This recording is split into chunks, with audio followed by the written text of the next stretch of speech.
আজ আমি খুব রেগেছিলাম, আর কারণটা তোমাদের একটু পরে বলছি। তো চলো আজকের ভিডিওটা শুরু করি। দেখি কি হচ্ছে। কি করছিস তুই? কি আছে? হুম, কিছুই হয়নি। কি হলো? কি হয়েছে? কিছুই হয়নি। বল বল। কিছু হয়নি বললাম না। এই হচ্ছে আমার প্রবলেম। তোমাদের দাদা ভাইয়ের ওপরে না আমি বেশিক্ষণ রেগে থাকতে পারি না।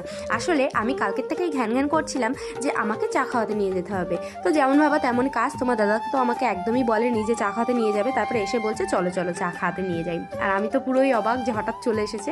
আর আমিও সেরকম গুছিয়েই বসেছিলাম, আর ও যদি আজকে না আসতো তাহলে ওর খবর ছিল।